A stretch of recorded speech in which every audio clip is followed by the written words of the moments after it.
Kolay gelsin. Sağ olun başkanım. Hoş geldin. Hoş bulduk. Şöyle alalım. Sonra vereceğim. Selamünaleyküm. Selam. Merhaba amca. Geçmiş olsun. Geçmiş olsun. Geçmiş olsun. Sağ olasın. Nasılsınız? Buna da şükür. Allah bir de yaşatmasın böyle. Düzenini, evini bırakıp böyle çadır altında hizmet vermeye gelen sağlık çalışanlarımız ve o ilk başta can kurtaran arama ekipleri gerçekten onların çabaları her türlü takdir üzerinde. İyi bir organizasyon.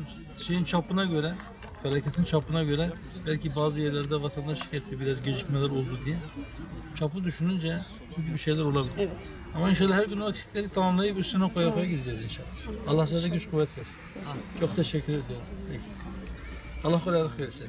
Teşekkürler. Sizlere de geçmiş olsun. Allah bir daha yaşatmasın böyle. Amin. Geçmiş olsun arkadaşlar. Kolay gelsin. Hoş geldiniz. Allah kolaylık versin. Biz artık kıyafet, gıda hiçbir şey istemiyoruz. Ben sağlık çalışanıyım, hipoglisemiyim, eşim kalp hastası. Şu çadırda kalıyoruz. Gerçekten imkanlar güzel ama çadır olmuyor. Evet. Banyo yok, çocuklarımız artık aynı tuvalet, aynı banyo. Ve ben nöbete gideceğim, bakın böyle gideceğim. Yarın değil öbür gün nöbetim var. Ne olur evde istemiyorum. Konteyner verin, en azından başımızı sokacak bir yer olsun. Tek lavabo kullanabileceğimiz bir yer olsun. Gerçekten bu sefer depremden ölmedik, hastalıktan öleceğiz biz. Allah korusun. İnanın ki bakın şu çocuğum 20 gündür deprem. Anne diyor hani sen dedin ki protein olmazsa ölürsünüz. Yumurta istiyor her gün benden. Ben bu şartlarda yumurta nasıl pişireceğim? Yani yemek geliyor, kuyruğa giriyoruz. Tamam biz başımıza haktan geldi. Tevekkül ediyoruz. İnşallah dua ediyoruz bir daha yaşanmasın ama çadırlarda olmuyor. Lütfen bize yardım edin. Zaten bugün evlere tüp dağıldı herkesin şeyine.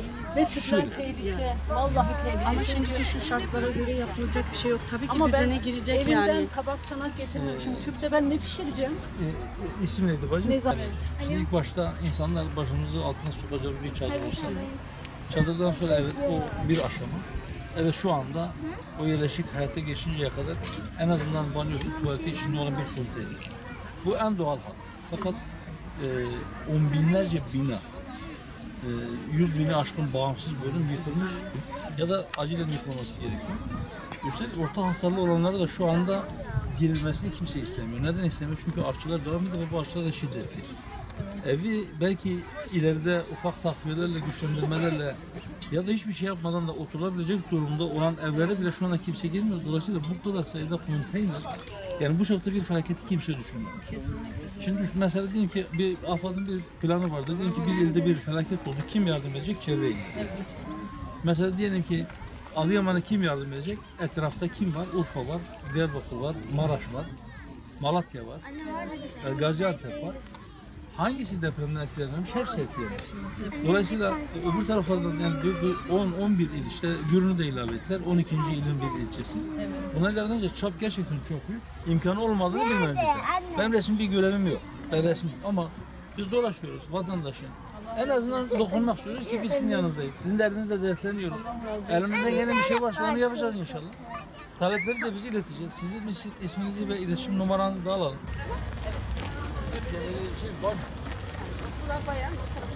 On se sera sur le charbon. Am spasibo dikip. Am zonun undaş bölge bir hocam spasibo. Gelek spasibo. Hadi jozi felaketi yoksa ne neseri milatini. Bir vakit bir inşallah. Mutlaka habra inşallah me amel de olur. Merhaba, hoş geldiniz. Nasılsınız? Hayvancı sahibi kolay gelsin. Kolay gelsin. Merhaba.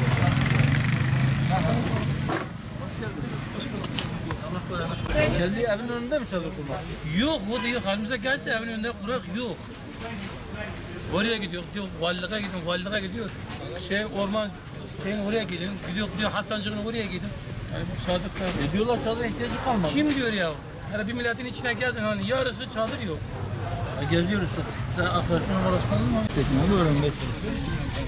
Böyle bir sıkıntınız varsa biz yetkilileri yapacağız. Diyoruz ki siz diyorsunuz ki çadır ihtiyacı kalmadı. Herkes çadırlara yerleşti. Bak filanca vatandaş diyor ki çadır yok. Biz açık koyduk. Biz onları ileteceğiz. Size de bilgi veririz inşallah. Senin ismini ve telefon numaranı Bizim gibi depremzede olan ve bizim gibi ihtiyaç halinde olan birisinin bizden daha fazla ihtiyacı varsa biz kendi elimizdeki fazlayı bile götürüp ona vermemiz gerekirken ona gidecek olan yardımın önünü kesip kendi killerimize götürürsek bizi bir deprem daha vurur. Merhamete bağlıdır.